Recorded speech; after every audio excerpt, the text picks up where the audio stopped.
Top 100 all time, top 100 all time. Top 100. Yes sir. Un bon lundi à toutes et à tous. Le lundi, c'est très important comme jour, on le sait. Pourquoi ça? C'est le best day of the week. Mais oui, une année se termine, une année commence. Et une année Exactement. qui commence, c'est un lundi avec un top 100 all time. On s'installe peinard en faisant la bise, c'est le lundi. Et donc on démarre ça bien comme il faut avec 3 nouvelles places de ce top 100 all time. On va se mettre bien. Petite précision quand même. Il y a eu un petit fouillis en fin d'année dernière, en fin d'année 2019, Cimer YouTube.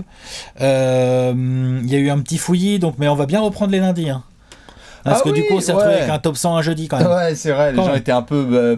Moi-même, perso, j'étais là genre ah, c'est cool, on est lundi. Merde, non, c'est vrai que c'est jeudi. C'est le week-end après-demain. Oh yeah.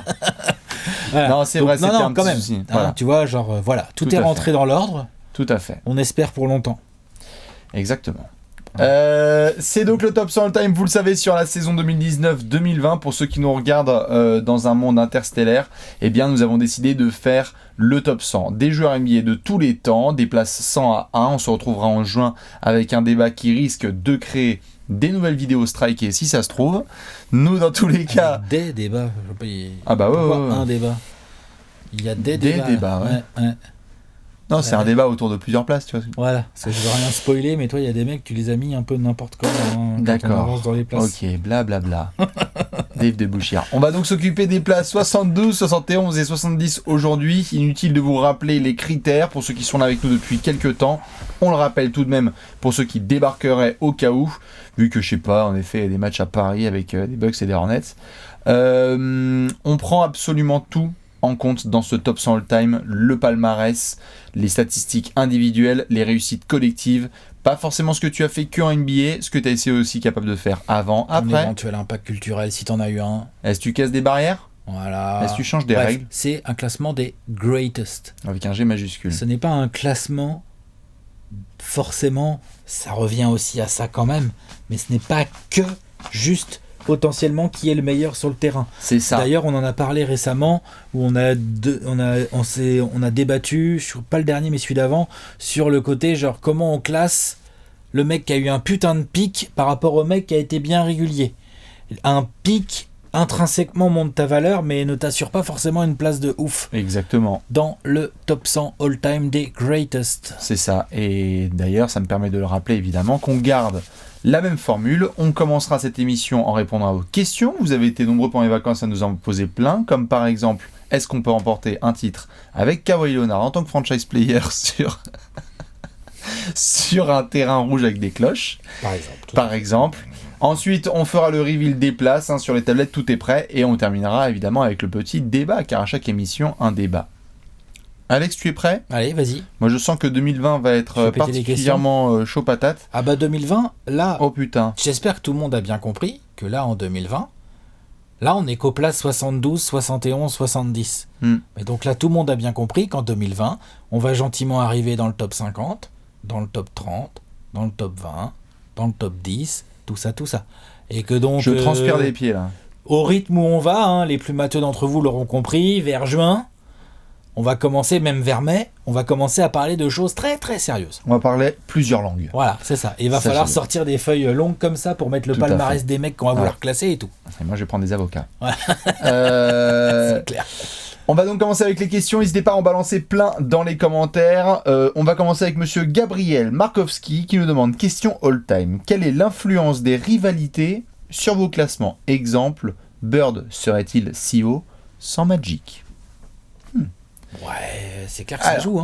Évidemment, une rivalité, ça joue, parce que déjà, t'es plus médiatisé, tu rentres plus dans le cœur et dans l'esprit des gens, et donc ça décuple tes ressentis et tes émotions. Franchement, ça joue, mais pas tant que ça finalement.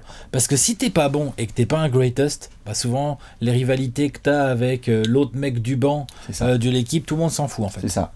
Non mais, tout à fait. C'est ça que je veux dire, quoi.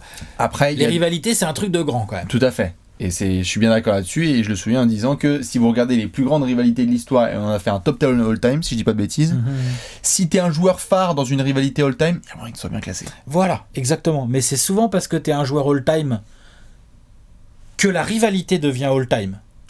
C'est pas l'inverse, en fait. C'est ça. Les rivalités, ça crée pas des joueurs all-time. Ça peut ça peut, en rajouter à leur légende. Tout à fait. Mais les joueurs, ils sont all-time. Magic et Bird, c'est des putains de joueurs. C'est ça, c'est pas parce que... La rivalité, elle vient du fait que c'est des putains de joueurs. C'est des putains de joueurs, tout à fait. Et il y a différentes rivalités que vous allez voir par la suite.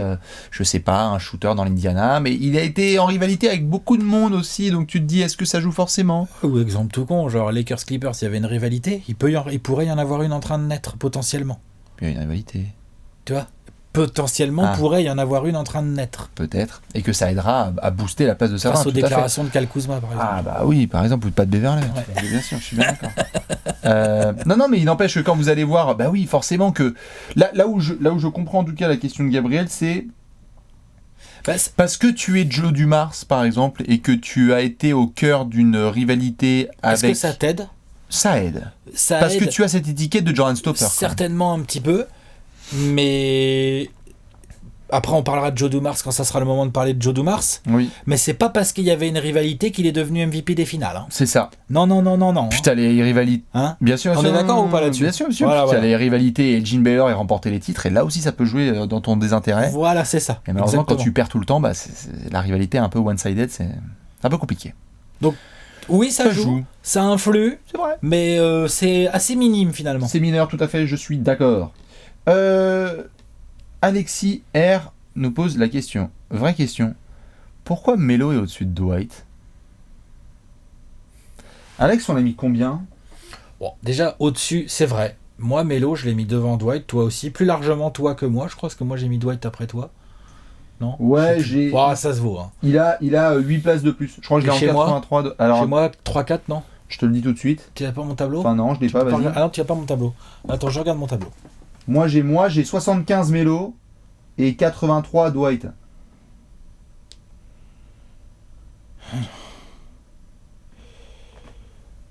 Ouais. Excusez-moi, du coup, faut que je cherche mon tableau. Il y a 8 places d'écart. Je vais expliquer ma raison pendant ce temps-là, pendant que tu allumes ton Minitel.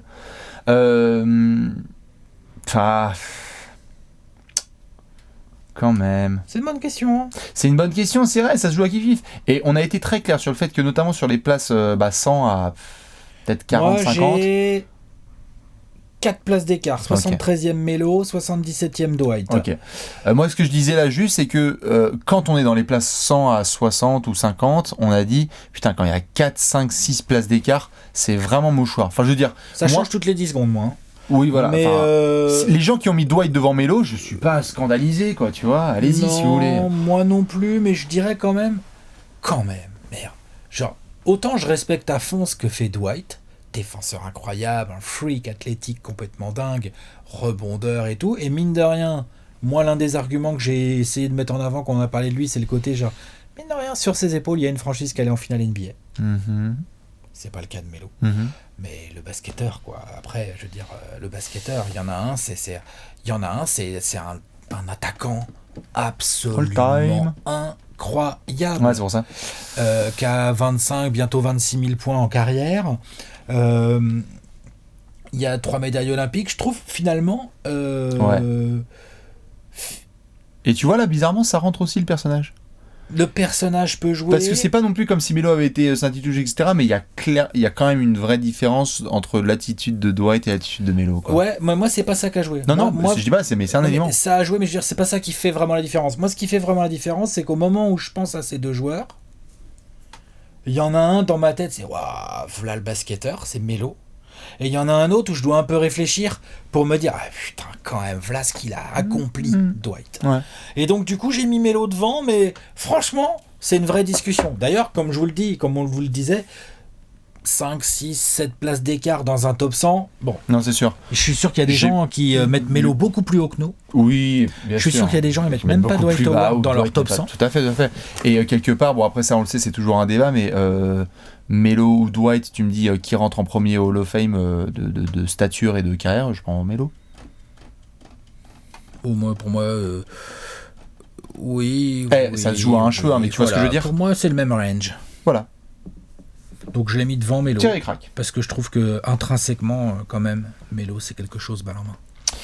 Question de monsieur Ancho. Une bague gagnée dans les années 90 ou 2000 a-t-elle plus de valeur qu'une bague gagnée dans les années 60 ? importante. Absolument pas. Alors, Pas pour moi en tout cas. c'est pas valeur, le thème, le mot. Valeur en tout cas, pas pour Non, moi. pas valeur. Parce qu'une bague, c'est une bague quand même. Après, Tu oui, peux tu peux dire l'interpréter différemment. c'est ça. Tu peux dire c'est la préhistoire du basket, il y avait que 7 équipes, et donc forcément, quand tu fais 2m10, tu pouvais rouler sur la terre entière. Ok, Oui. Ce qui aurait une c'est le cas. Ouais. Et ce qui n'a peut-être pas la même valeur. Attention, hein, ce que je vais dire va être encore évidemment découpé et sorti du contexte, on le sait. Allez-y, mes frères. Mais n'empêche que, il est vrai que ce qu'ont fait les Celtics à cheval sur les années 50-60, très compliqué à refaire aujourd'hui dans la NBA à 30 équipes. Mais bien sûr. Vas-y, prendre combien ils ont pris 11 titres en 13 ans? C'est ça, un truc comme ça, 11 titres en 14 ans, 11 titres en 13 ans. Ouais. Ça, refaire ça dans la Non, NBA c'est d'aujourd'hui, avec la concu qu'il y a et tout, c'est compliqué. Pas, bien sûr. Mais pour moi, ça dévalorise pas les bagues une à une. Non. Parce qu'une bague, c'est quoi? C'est le fruit de 82 matchs de régulière et derrière de playoffs gagnés. Ouais. Tu vois? Tout à fait. Donc, Et moi, c'est plus chaque bague est assez singulière dans la façon aussi dont elle a été obtenue. C'est-à-dire que tu as des titres. Enfin, il y a des titres qui sont obtenus dans les années 90 ou 2000 où je roupie. Enfin, ok, les Lakers face aux Nets, quoi, ou les Spurs face aux Cavs en 2007. C'est pas parce que c'est les années 2000 que je leur donne plus d'importance. C'est une bague qui est sympathique, mais bon, putain, quel chemin. C'est-à-dire Soporifique. Ce que tu veux dire par là, c'est qu'il y a peut-être des bagues des Celtics dans les années 60 qui étaient un peu comme ça. Parce que nous, on n'a peut-être pas tout sous les yeux, mais ça se trouve, les Knicks s'étaient décimés, oui, mais et c'était facile de les battre et tout. Et il d'autres y a qui étaient très durs. il y a des bagues tout à fait que tu vas chercher qui sont dures parce que t'es wilt, t'es dans les années 60, mais quand tu gagnes 67, quand tu gagnes ta bague en 67, quelque chose ça. tu la gagnes parce que tu es contre une grosse équipe. T'as fumé les Celtics. C'est ça, alors que dans les années 90, bah, je suis désolé, par exemple, merci Orlando et Brick Anderson, mais bon, je donne pas par exemple une valeur incroyable, et encore, valeur, c'est pas vraiment le thème, mais je pense que chaque bague est différente par rapport au parcours que tu fais. C'est ce qui fait d'ailleurs la légende d'un Dirk, par exemple, parce que sa bague de 2011, c'est une dinguerie. Et c'est pas l'époque, c'est le parcours, je trouve, plutôt que la décennie. Les adversaires que tu as affrontés en finale, ouais, quand même. Que tu as eu en play-off même d'une manière générale, il y a plein de paramètres. Est-ce qu'ils étaient rincés, pas rincés? Est-ce qu'il y avait des blessures, pas des blessures? Non mais tu vois, bien sûr. Enfin, je veux dire, bien sûr. Ça joue quoi. Ouais. Ça joue. Et d'ailleurs, on avait dit, c'était quoi le niveau de parité dans les années 70? Il y a eu combien d'équipes titrées différentes? 7? Les années 70, ça tourne. Ouais, c'est ça. T'as les Knicks, t'as les Lakers, t'as les Bullets, t'as les Sonics, t'as les Blazers, ouais. Donc ça fait déjà 5 équipes. Tu dois avoir du Celtics, bien sûr, dans les années 70, on est bien d'accord. 14.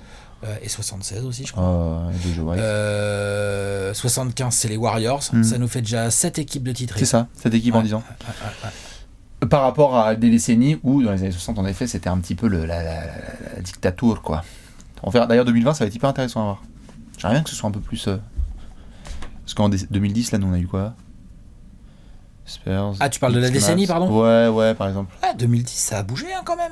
Heat, Spurs, Mavs, Cavs, Warriors, Raptors. Quand même. Ça fait déjà... Ouais, c'est pas mal. Ça te fait déjà quelques champions différents. Non, c'est ça pas va. mal. Hein. Ouais, tout à fait. Je suis bien d'accord. Donc, non, pas de problème de valeur. On respecte le parcours de chacun. Question de Tom Kettles. Est-ce que le fait de ne pas apprécier un joueur, que ce soit dans le jeu, le personnage ou autre, peut influencer son classement?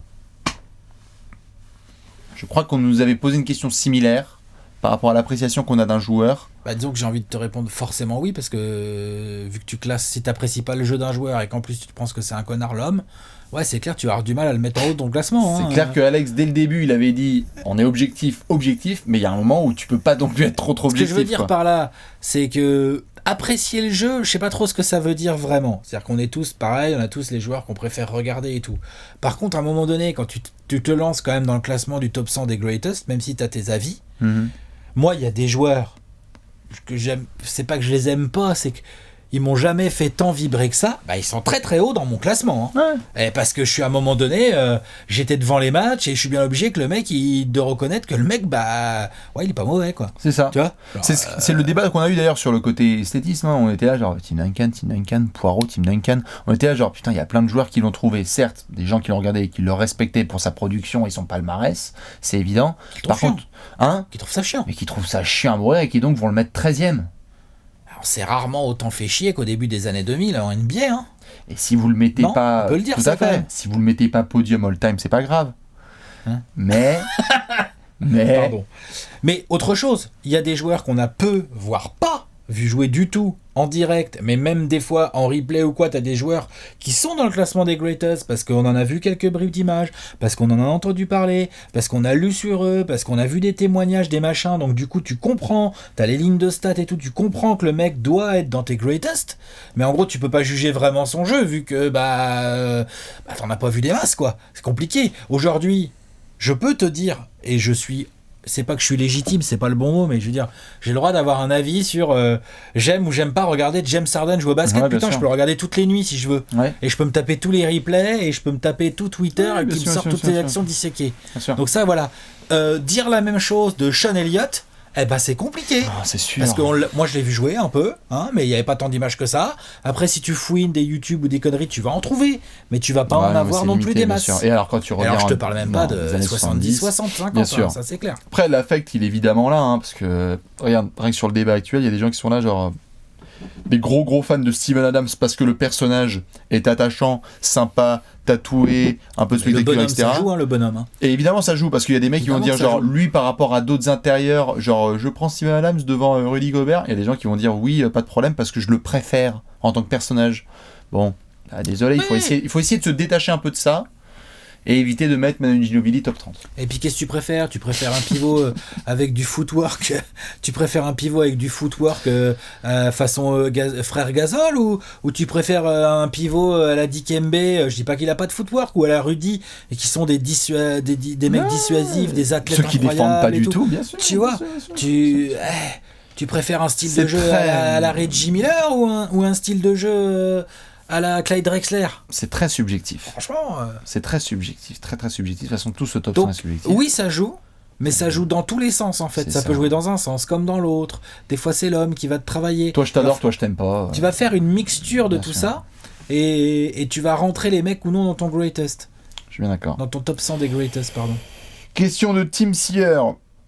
Est-ce que avoir été un gros style de draft fait monter le joueur dans le classement pour avoir démontré son talent ? Ou alors ça change presque rien. Ah, moi j'avoue. Ça a un impact. Ouais, carrément. Moi, les mecs qui viennent de loin, j'ai inconsciemment et consciemment aussi, j'ai plus de respect. Je me dis putain, le mec, quoi. Et pourtant, genre, il est deuxième tour de draft, le mec, quoi. Je suis là, je fais waouh. Ça joue, c'est sûr. Mais il y a aussi.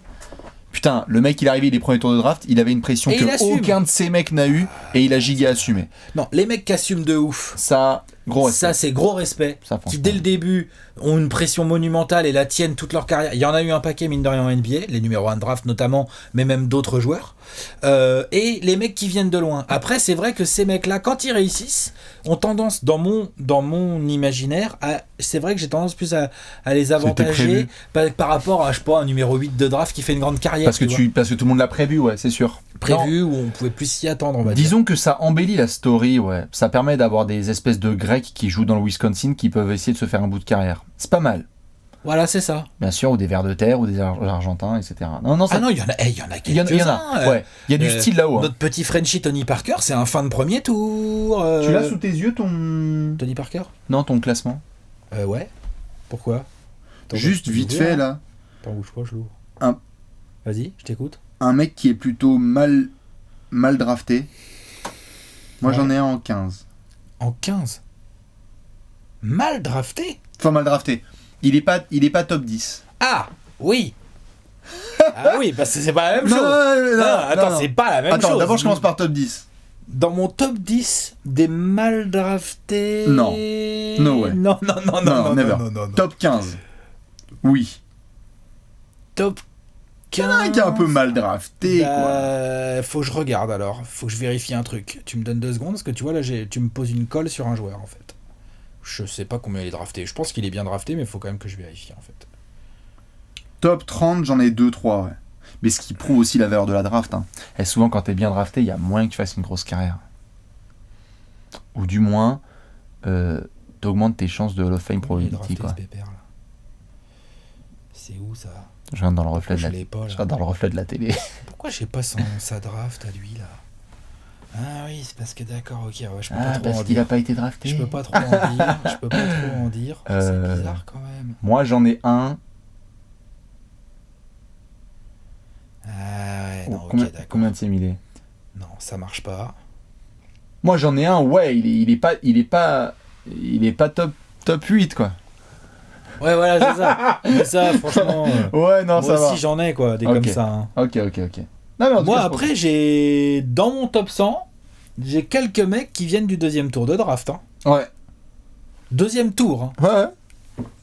Bah oui, non, mais j'en ai plusieurs. J'ai pas que l'Argentin, là.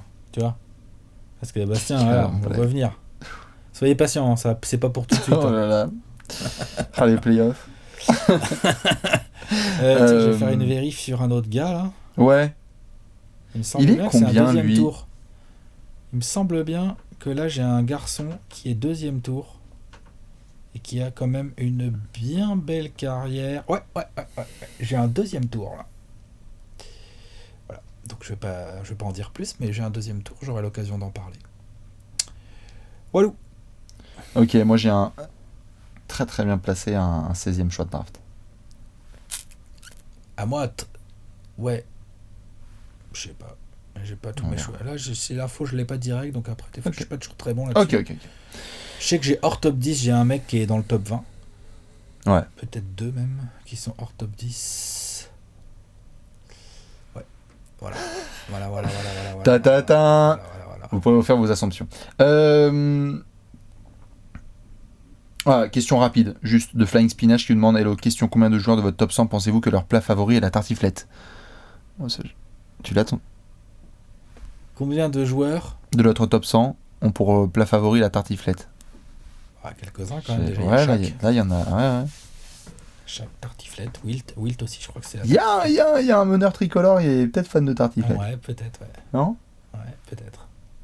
L'espagnol, là, il aime la tartiflette. Ouais, quelques-uns. 4-5. Ouais, c'est ça, il y en a 4-5. Dernière question, je crois, c'est celle-là, ouais. Ça, il faut que tu aies ton classement sous les yeux. Elle est pas mal. Attention, vas-y. Je te laisse rouvrir. Question de Easy Oli. À quelle place est situé votre meilleur joueur n'ayant jamais été MVP de saison régulière? L'autre. Oh non, mais attends, t'as pas besoin de vérifier. Lui, il a été. Lui. De régulière. Hein. Ouais, de régulière. Lui.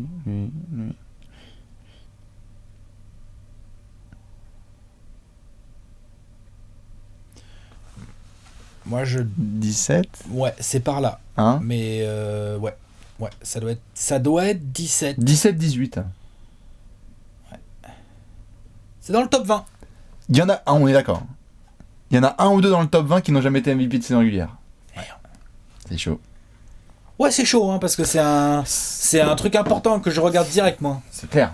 Parce que c'est pas facile d'être MVP de régulière. Hein. C'est la même chose qu'un MVP des finales. Comme on dit. Ok, donc nous on va devoir se faire le reveal des places 72, 71 et 70. Avant ça, on va montrer le gros tableau. Allez. Et voilà, le tableau made by Léonce. Voici donc le top 100 d'Alex avec les places 100 à 73. Ça commence à faire, hein. Ça commence à faire du monde. On arrive bientôt à 30%.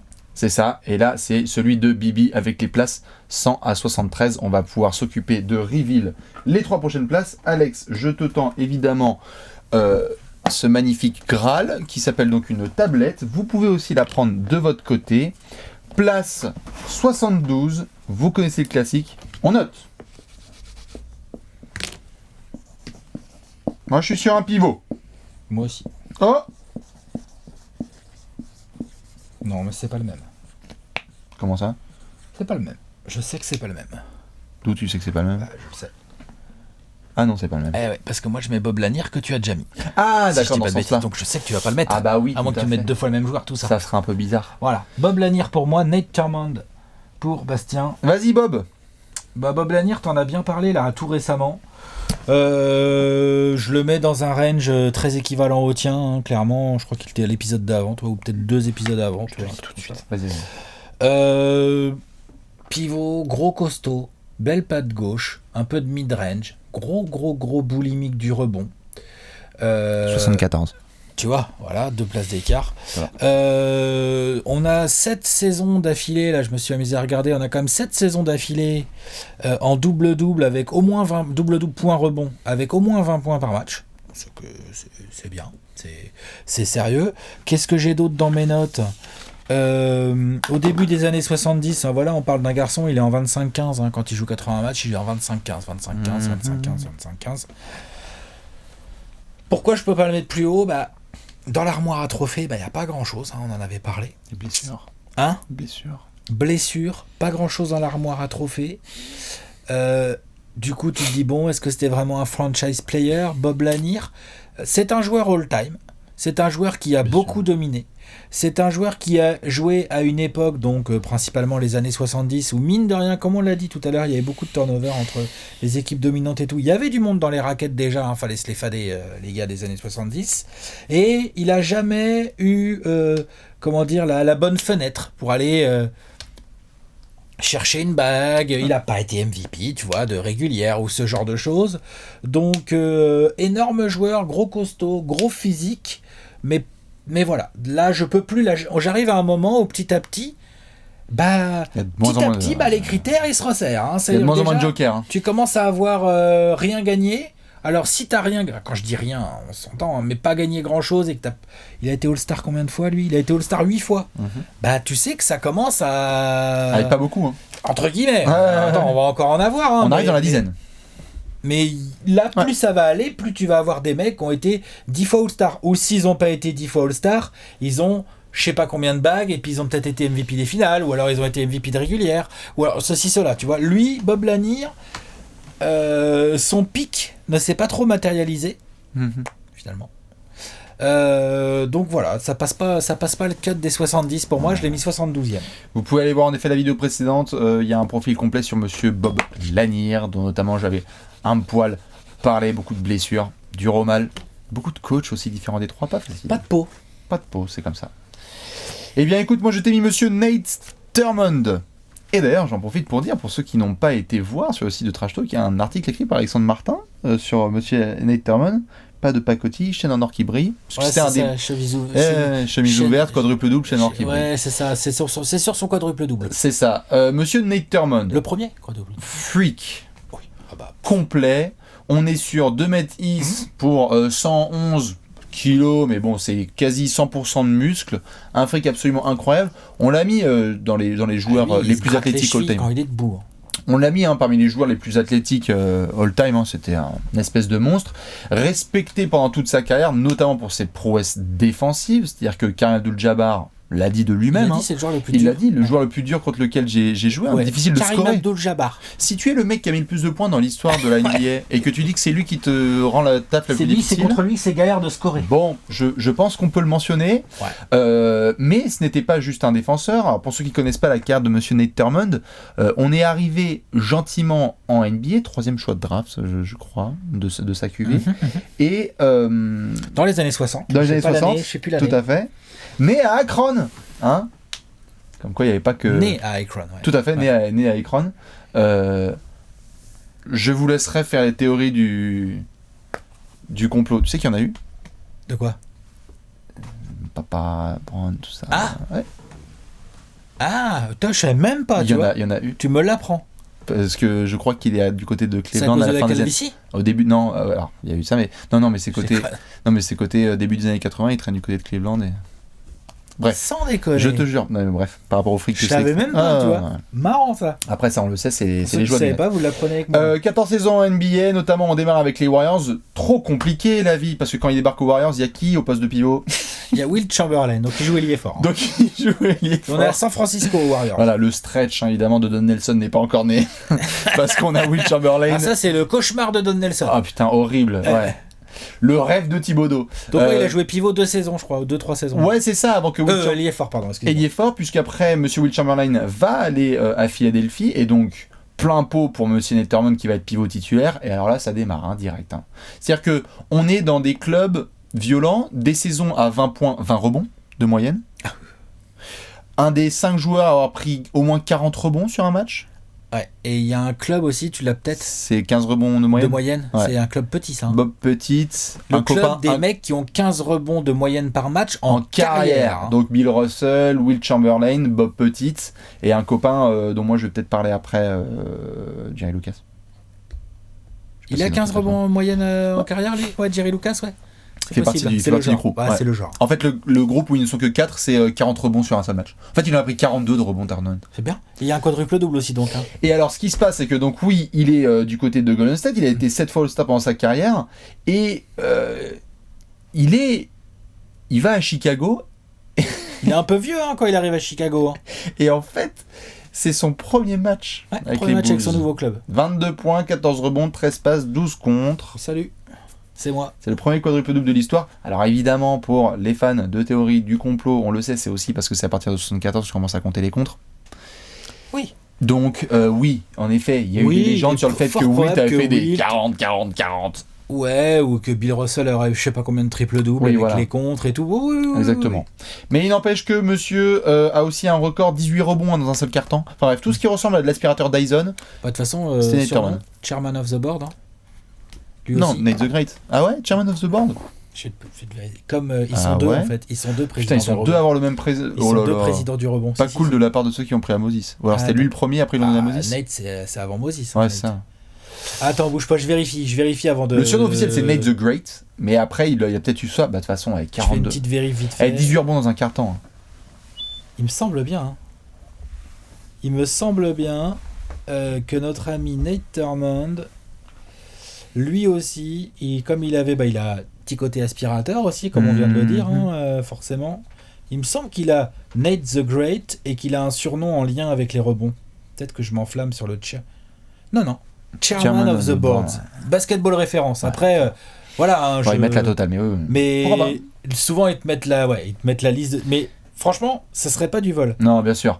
Un des athlètes les plus ouf à être passé par la NBA, un pivot monstrueux, une boule de nerfs et de muscles qui a tenu tête au meilleur pivot de son époque. Nate Thurmond, il fallait le mettre absolument en avant. J'imagine qu'il est dans ton top 100. Oui, il y est. Et puis, juste pour ceux qui se posaient la question, donc quand Wilt est là, il est donc ailier fort, il s'en va, et seulement 2 saisons après, Wilt est MVP, Nate est deuxième du classement. Ouais. T'as de quoi avoir quelques regrets quand même, parce que malheureusement Nate, si je dis pas de bêtises, il va à Chicago, et l'année suivante les Warriors gagnent le titre. Ouais. Avec Rick Barry et tout ça. Tout à fait. 75. Ouais, lui aussi. Lui pourrait être plus haut dans le classement. Parce que lui, il a une gueule d'MVP des finales ou de trucs comme ça s'il est là avec les Warriors. Exactement, parce que le monstre est trop important. Ouais, je suis d'accord. Donc, parce qu'il lui manque ça, il est un peu dans cette case, pas à la Bob Lanier non plus, mais voilà, un peu dans ce range-là de joueurs. Comme tu le dis, il y a de plus en plus de critères importants. Donc là, l'armoire. Lui, c'est une armoire, mais par contre, l'armoire, elle va remplie de beaucoup de trophées. Donc, Nate Thurmond en place numéro 72 pour Bibi. 71 ? On passe en place 71. Ah oui, numéro 42, il est retiré chez les Cavs des Warriors. Oui. Non, parce que tu sais, on avait parlé la dernière fois d'avoir son numéro retiré dans plein de franchises. C'est pas mal. Et ouais, je te jure, renseigne-toi sur Nate Thurmond / LeBron. Incroyable. C'est quoi ce genre de rumeur ? Non mais attends, c'est vraiment... C'est quoi ? C'est les Illuminati, là. Allez, 71. Qui tu es, Alex ? Alex English. Tracy McGrady, dont tu as bien parlé en fond. Alors, je t'avais mis combien, Alex ? 80, je crois. Ok, vas-y, laisse 80, je crois.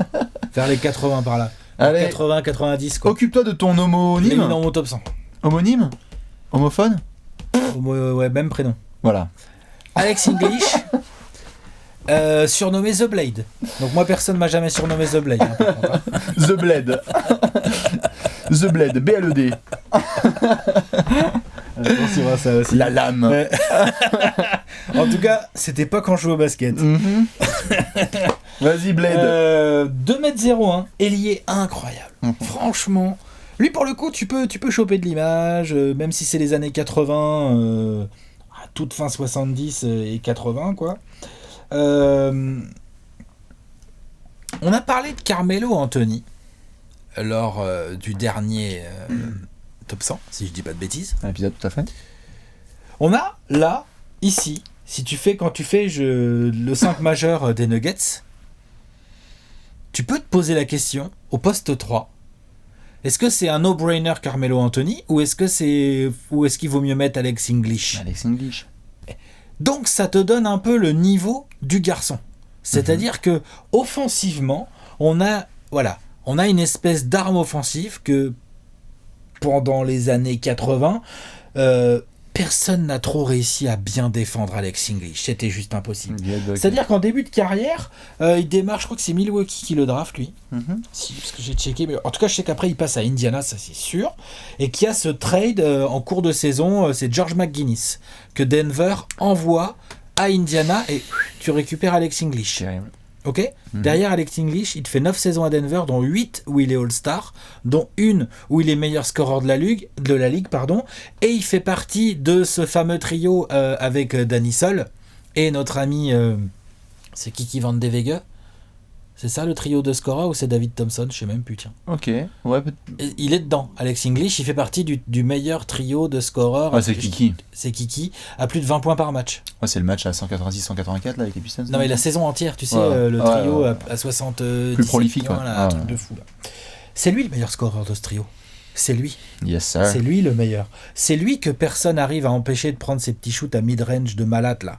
Et c'était un slasher complètement incroyable. Il te mettait des balles avec des effets sur la planche pour éviter les contres et tout, complètement dingue. Donc non, à 35 ans, il est encore All-Star, Alex English. Hein. C'est pas mal. En plus, mine de rien, quand tu regardes et des bouts de match et les lignes de stats, tu t'aperçois que le garçon, mine de rien, ça intercepte, ça contre. Enfin, ça glandait pas tant que ça côté défensif. Tu vois, il est pas dans le modèle... genre je ne fais qu'attaquer. Son numéro de maillot est retiré chez les Nuggets, le numéro 2, normal. On est sur une carrière à 25 613 points. Voilà, je l'ai sous les yeux. Aujourd'hui, il est 19e all-time des scoreurs les plus prolifiques de la ligue. Bon, il y a Vince Carter juste derrière lui, ça devrait se faire. Et puis après, il y a quand même des garçons. Je veux bien voir comment KD, Harden, tout ça vont finir. Mais enfin, aujourd'hui, au moment où on parle, t'es encore sur un mec qui est top 20 scoreurs les plus prolifiques de tous les temps. C'est quand même pas rien, tu vois. Donc, du coup, je pouvais pas le mettre tellement plus haut parce que on en revient à des histoires d'armoire à trophées. Hein. Mais je l'ai quand même mis un petit peu devant Melo, tu vois. Pour des profils, je dis pas que c'est les mêmes joueurs, mais c'est des profils en termes de classement de greatest que je trouve assez similaires. Et le nom de famille. Quoi, hein? Le nom de famille, il a laissé ça, à l'effet sur la planche. Je veux dire, Kyrie Irving lui dit encore merci, quoi. On appelle ça des English. Ouais, les effets, quand on fait des lay-ups avec des effets sur la planche. C'est pas parce qu'il est bilingue. Non. Voilà, il est... Ouais, attends, je cherchais sur son palmarès. Je crois qu'il y a une année, là, ils font une finale de conf, je crois. Denver, donc début des années 80. Il y a dans le milieu, là, ils sont forts, là. Il y a une bonne période des jeux. C'est 85 ? Ils font une fois une finale de conf, peut-être. Mais en tout cas, il y a pas mal de demi. Je me demande si en 84... Attends. De toute façon, c'est les Lakers, c'est sûr, parce que ces époques-là... Étaient là, fait fumer par Magic et ses potes. Non, mais oui, ils ont une très très belle période. 85, je dirais. Il est l'emblème de cette belle période des Nuggets, de la milieu des années 80, où c'est vraiment bien. Le maillot, de toute façon, c'est une dinguerie. Voilà. Je pourrais limite le porter en soirée. Et ouais. Clair. Et c'est marrant, il fait partie de ce crew un peu... Là, on a fait quelques-uns, là. Adrien Dantley, Bernard King, Alex English. Comment est-ce qu'on les classe ? Melo. Non, mais tout à fait, mais dans cette ère-là. Période-là, dans cette comment période-là. on les classe, ces scores. Il y a pas mal d'élits à l'époque, on se dit genre, putain, vous êtes tous 25. Alors, ils ont bénéficié. Lui, par exemple, Alex English, v'là la pace.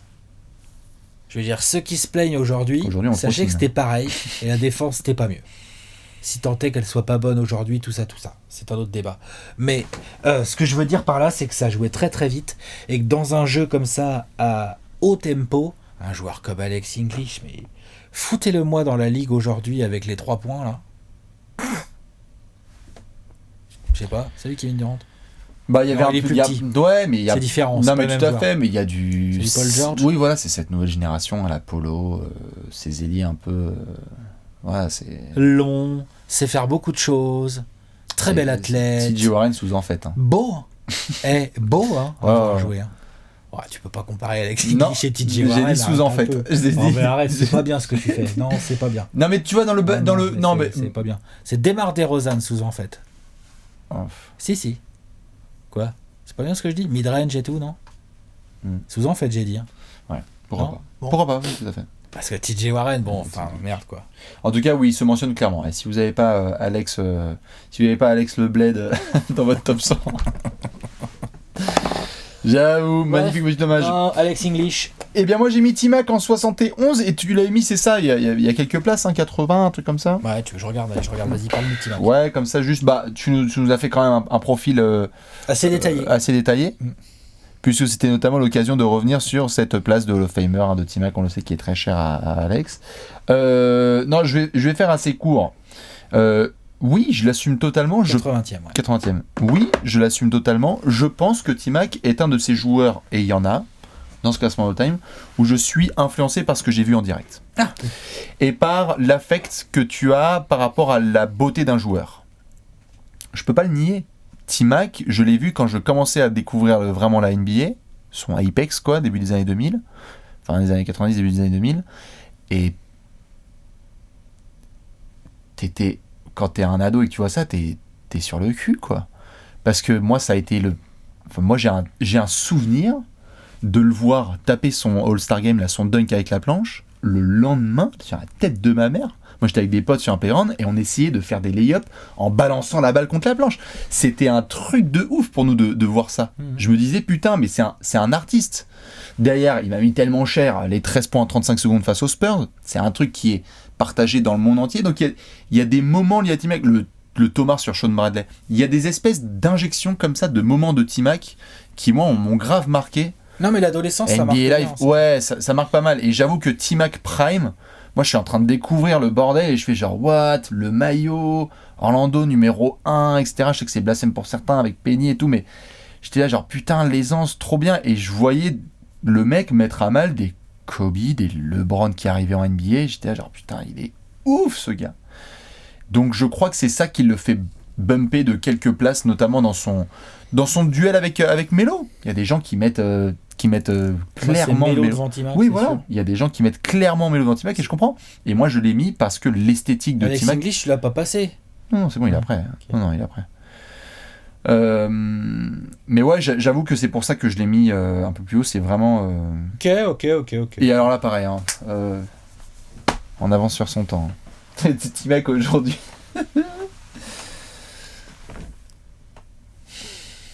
Moi, je suis pas sûr non plus Est-ce qu'il se blesserait moins? Oh, ça, j'en sais rien, mais bon, voilà. ça après. Moi non plus. Ouais.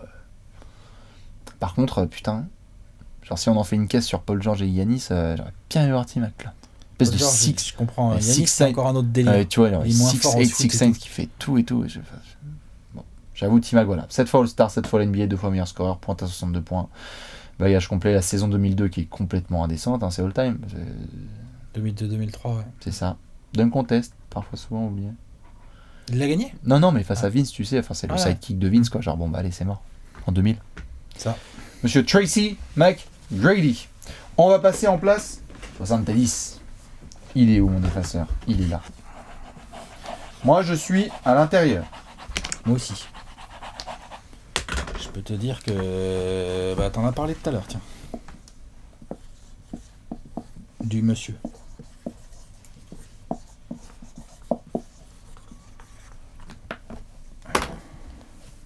Jerry Lucas. Ah yes, sir. 70. C'est marrant ça. Ça j'aime bien. Oui monsieur. Ah putain, ça me fait plaisir. Bon déjà oui, Jerry Lucas il est dans le top 100 all time. Hein. Bien sûr. Non mais pas de bêtises. Arrête. Allez vas-y, déroule. Surnom, The Computer. Voilà.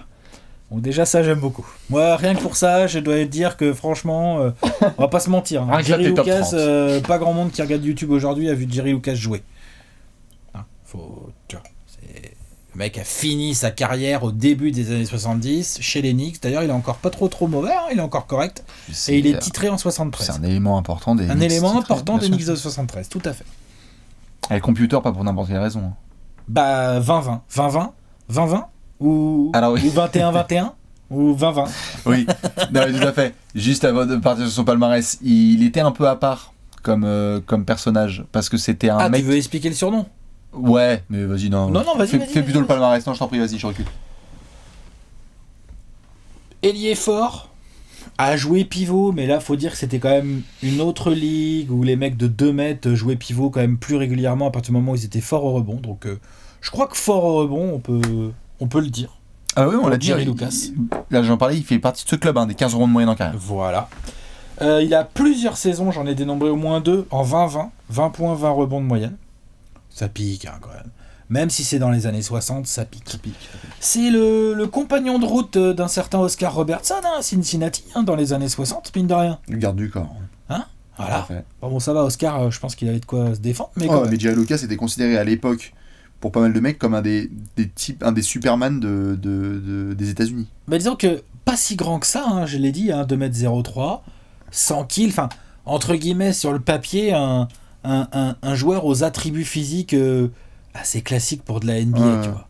Sauf que réputation très dure au mal, nasty au possible, ça se bat au rebond, il met des écrans lui. Après tu peux regarder, il y a un peu d'images et tout, il y a des trucs. C'est vrai que lui il était le premier, parmi les premiers à vraiment aller au contact, contact avec un CON au début, quoi. Ils ont vraiment eu Dave DeBusschere et Jerry Lucas dans la même raquette, et je n'en reviens pas que des mecs n'aient pas terminé au cimetière, quoi. Ça devait être chiant à jouer, Dave DeBusschere et Jerry Lucas. C'est terrible.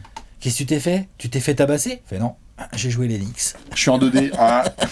Je vais lui prendre un écran, je suis en fax. Non, franchement, non, c'est chaud. C'est chaud.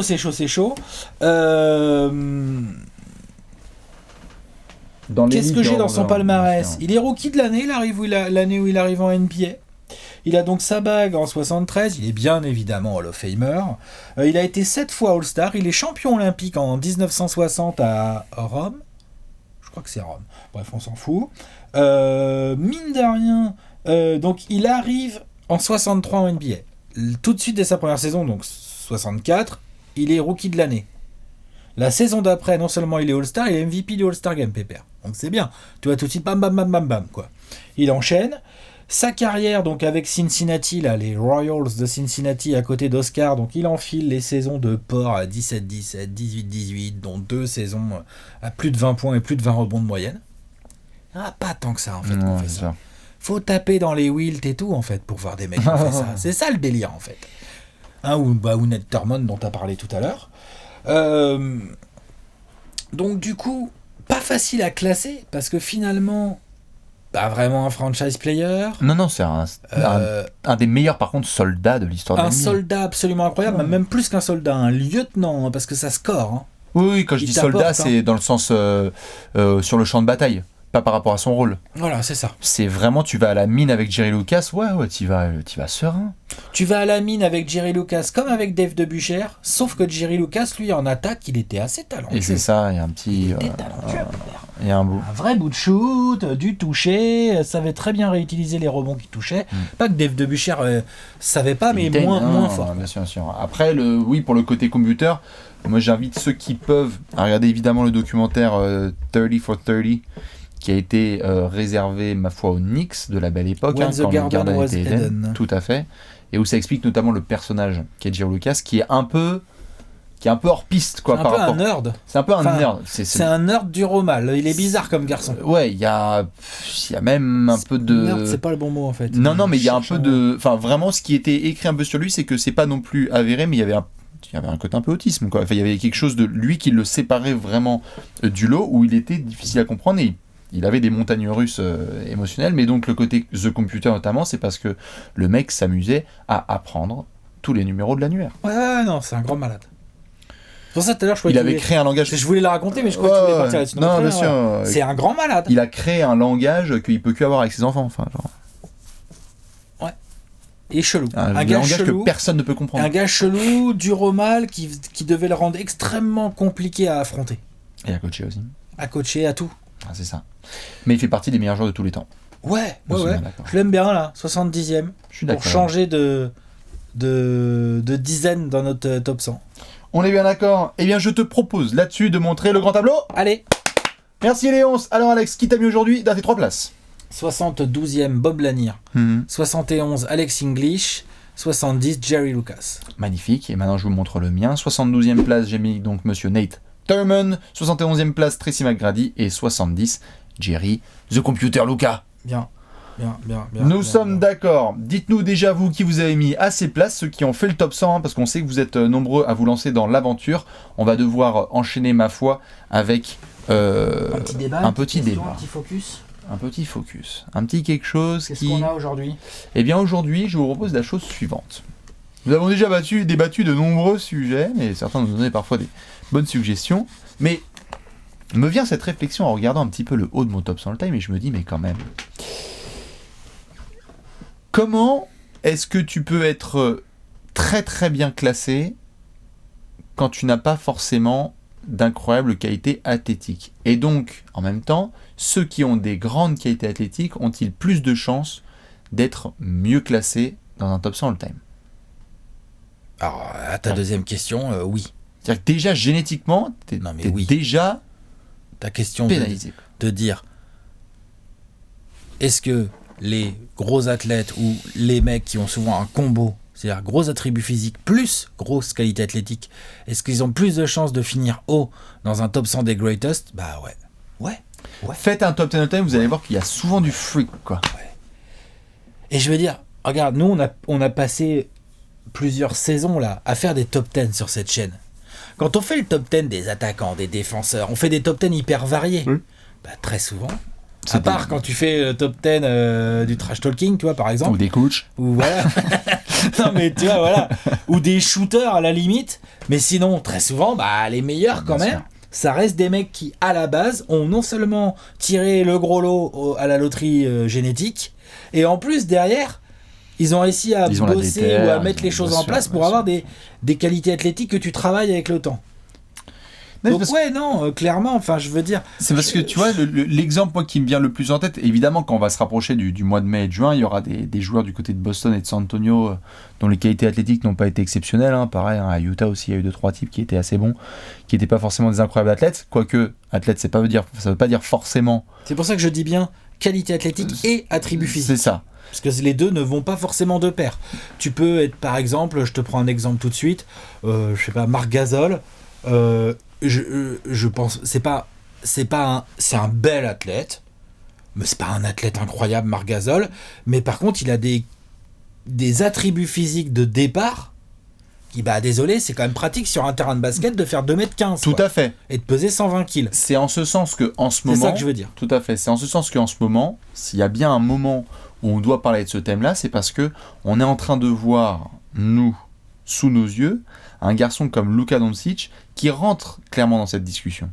C'est-à-dire, l'athlète n'est pas incroyable. Non. Les attributs physiques sont bien, sont corrects, sans être extraordinaires. Mais ça sort pas du lot, quoi. Non, il a pas des bras de ouf, il est grand, mais non, en NBA aujourd'hui, il est normal. Il a pas une vitesse latérale incroyable, c'est pas un mec qui monte jusqu'au plafond, et pourtant, t'es en train de voir les prémices d'une carrière qui peut aller très très loin. Est-ce qu'elle est plafonnée ? On le sait, il faut des résultats collectifs, il faut du palmarès individuel, il faut plein de réussites. Il faut un contexte, il faut les bons coachs, les bons coéquipiers. Tout à fait. Il faut les bonnes fenêtres, il faut savoir saisir ta chance quand elle se présente et patati et patata. Ça. Mais c'est comme s'il partait, lui par exemple, déjà un peu loin, quoi. Ben, en fait, c'est pas qu'il part de loin. Regarde, c'est pas qu'il part de loin. Mais tu prends le joueur, Luka Doncic, le joueur, pas l'athlète, le joueur de basket, ok ? C'est-à-dire sa qualité de shoot, sa vision, sa qualité de passe, son QI basket d'une manière générale, et c'est aussi sa technique aussi. Il a une technique excellente, quoi, excellente. Et tu me mets ça, d'accord, sur le corps de Jimmy Butler. Stop. Bon, bah voilà. Bah, t'as LeBron. Tu rigoles, mais c'est ce qui fait que quand on a fait nous l'apéro sur Luka, c'est tout à fait ça. C'est quand on a fait l'apéro sur Luka, on était là à faire nos comparos avec Larry Bird notamment. Mais tu vois, lui c'est un des exemples où on se dit souvent, quand tu prends un mec comme Larry Bird en termes de leader athlétique de Michael Jordan, c'est ça mon truc, c'est quand tu as ces gars-là dans la technique, le leadership, la vision du jeu et tout,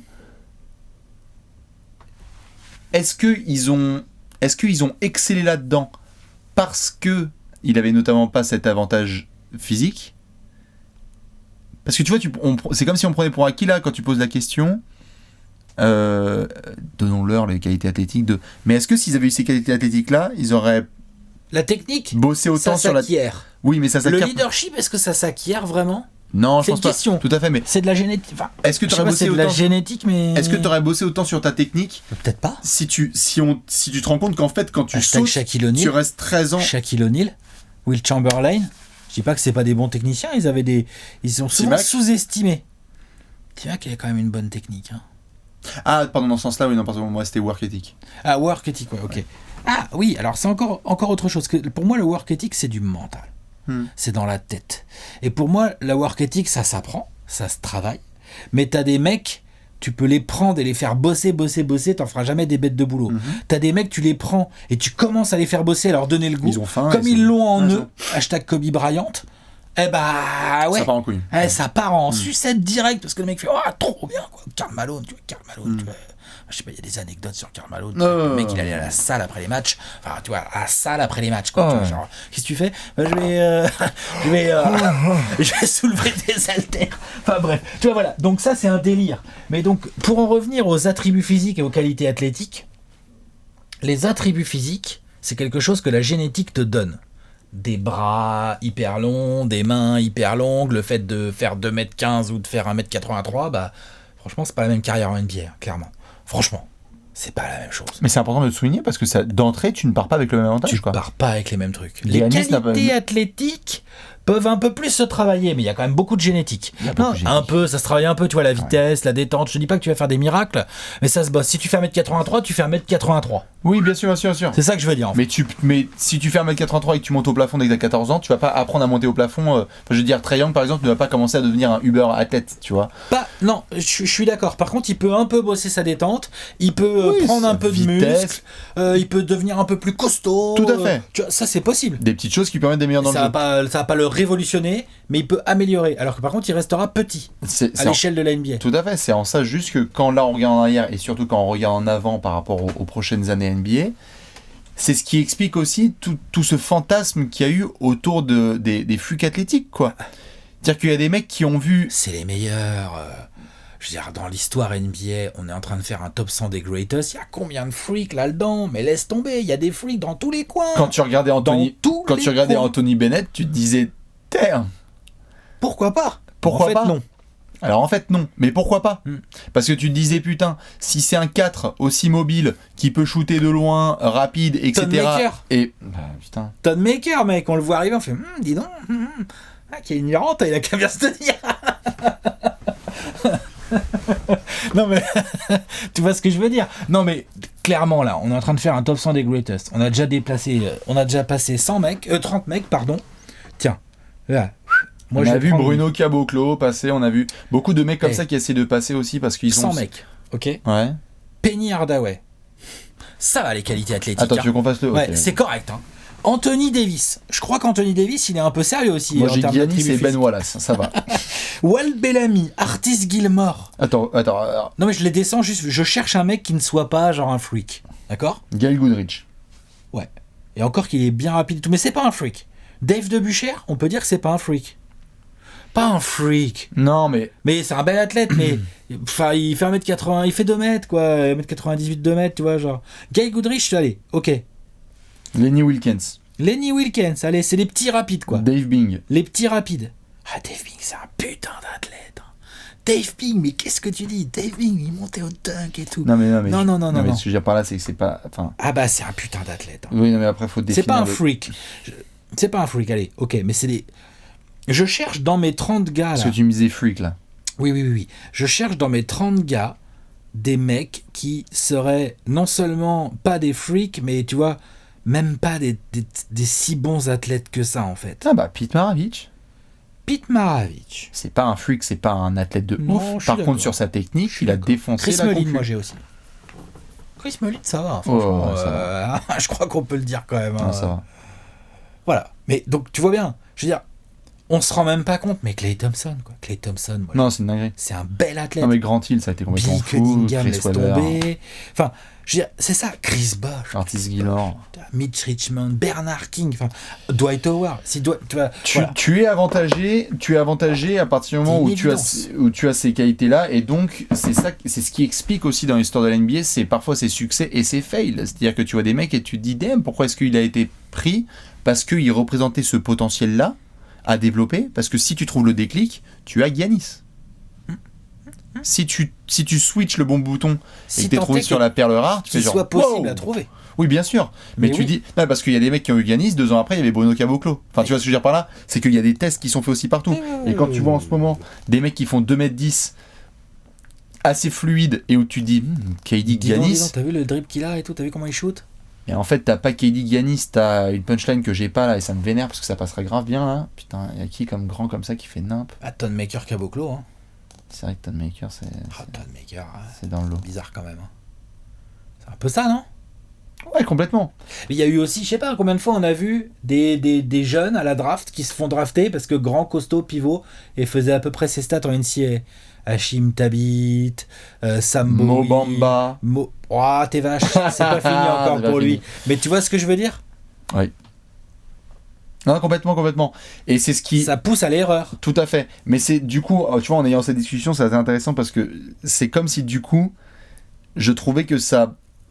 J'ai pas envie de retoucher à mon classement, mais je trouve que ça donne encore plus de crédit à ceux qui partent avec du retard. Enfin, je veux dire par là, on va arriver à un moment à un meneur qui évolue en ce moment au Thunder, qui est passé par les Rockets, etc. et compagnie. Un petit, hein. Elle n'a pas des qualités athlétiques incroyables. Hein. Bon athlète, hein. Mais pas, tu vois...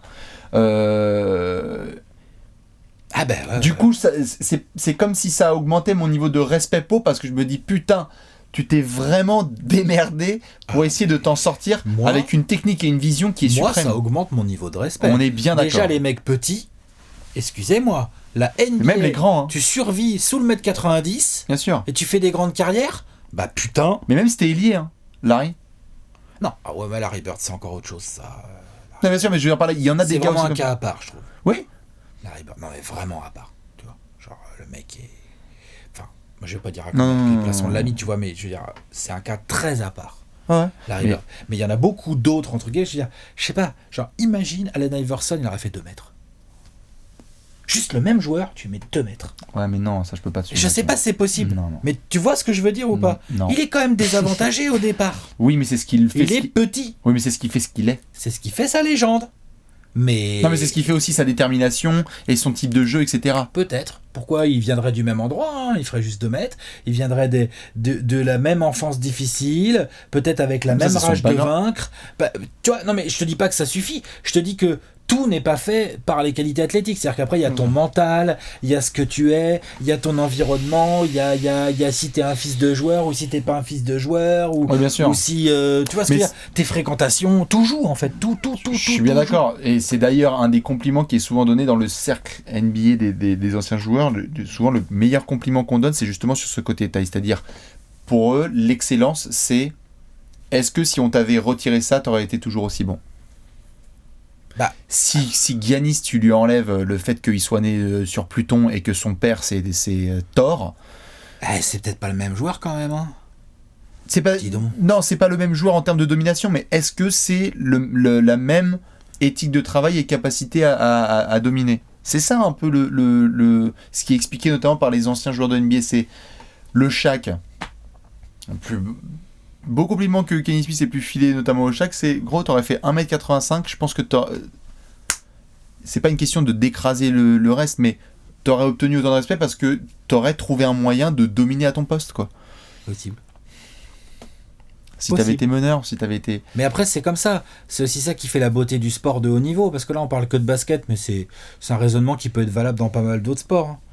Au foot, quand t'es rapide, être lent au foot, des mecs qui ont fait des carrières en étant lents au foot, tu sais que pas des masses, hein. Tu vois, genre, c'est d'autres qualités, mais c'est différent. Au basket, lent, tu peux faire une carrière de grand, par exemple. Ça, c'est possible, on en a vu plein. Pas spécialement mobile ni rapide, quoi, tu vois. Non, mais lent, ça peut le faire. C'est possible, ça dépend des postes. Il y a des postes, c'est plus ou moins compliqué. Et une carrière de pivot, si t'es grand, costaud, que t'as un peu de détente, oui. Tu peux être un peu lent. Ouais, je suis d'accord. Faudra suivre de très très près ce qui se passe avec Luka, notamment, parce que lui, c'est un des gars Qu'est-ce qui... qu'on a comme cas actuel? Ouais, on a Luka, Trae Young qui est pas hyper bien armé. Il est rapide au moins. Oui, voilà. Mais il est pas très bien armé en termes de plus d'attributs physiques, on va dire. On va pas parler de Joe Ingles. On demande des joueurs très forts, dont les qualités athlétiques sont pas non plus folles. Qu'est-ce qu'on a actuellement? Après, oui. Non, Kemba, c'est un pur athlète. Qui ça? Kemba, c'est un pur athlète. Kemba, c'est un athlète. Il est pas très grand. Non, mais je fais la liste. Il est petit, mais c'est un athlète. Hein. C'est fort ce que fait Kevin Love. Kevin Love, ouais. C'est pas un athlète si fou. Kevin Love, c'est une bonne carrière. Je suis d'accord. Pour de la technique, du hustle et de la... C'est pas si fou, je suis d'accord. Kyle Lowry, c'est pas un athlète absolument dingue. Non, c'est bien. C'est bien. Ah bah, Jokic. Nico Jokic. Bon, après, il a des dimensions. Il a des attributs physiques. Il a des dimensions. Mais lui, il fait 160 kilos. Non, on n'a dit pas de blague. Bah, pas de blague là-dessus. C'est pas une blague. Hein. Oui, non, bah, Nico Jokic, oui, bah... Lui, ce sera à suivre, tu vois. Après, lui, il a l'avantage par rapport à un Luka juste de débarquer et de faire 2m15. Bah, lui, il fait déjà 2m15. Donc, lui, de base, il est compliqué à pousser. Il aura fait l'école du ballet des petits rats de Moscou. Ouais. Parce que l'autre, il a un footwork. Il dribble dans le dos et tout. C'est un grand malade. C'est ça. Nico, ouais. Hop. Denver, Dallas, Détroit. Détroit, il n'y a pas non plus. Steph est un bon athlète. Steph est trop sous-estimé comme athlète. Steph. Disons qu'il n'a pas des attributs physiques de base incroyables. Parce qu'il fait 1m90, enfin c'est bien, mais c'est pas incroyable. Par contre, c'est endurance, vitesse, agilité et tout, mine de rien, c'est un putain d'athlète. Ouais. Je fais le tour un peu. Non, mais ça me fait penser du coup à ce qui s'est passé pendant longtemps avec Ricky Rubio, tu vois. C'est comme si tu avais l'impression qu'il lui avait manqué ça pour avoir un cap supérieur. Possible. Un shoot aussi, peut-être. Oui, mais.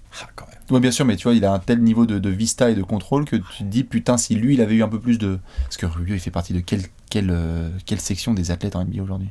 C'est faible, c'est bas. Je suis d'accord. Je suis d'accord. Athlétiquement, c'est bas. Mais pareil, hein, il est assez rapide, il est assez endurant.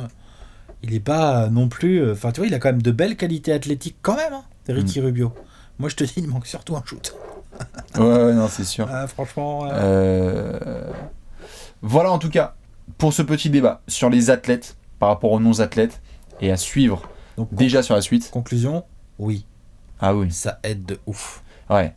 Les parents... c'est comme ça. Les c'est parents pas sportifs, juste. C'est pas juste, mais c'est une réalité mais absolument implacable. Si tes parents sont des athlètes professionnels, t'augmentes tes pourcentages. Regardez vos top 100 et regardez dans vos 20 premiers. Et franchement, sortez-nous les 2-3 mecs qui sont pas des purs athlètes, quoi. Allez. 2-3. 2-3. Non, moi c'est plus de 5 que là c'est impossible. Plus de 5? Ouais, tu peux pas. 2-3, moi je pense. T'es pas des purs athlètes, j'ai dit. Hein.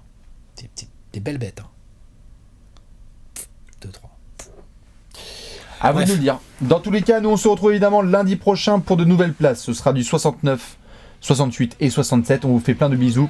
À la semaine prochaine dans le top 100 All Time. Ciao, ciao.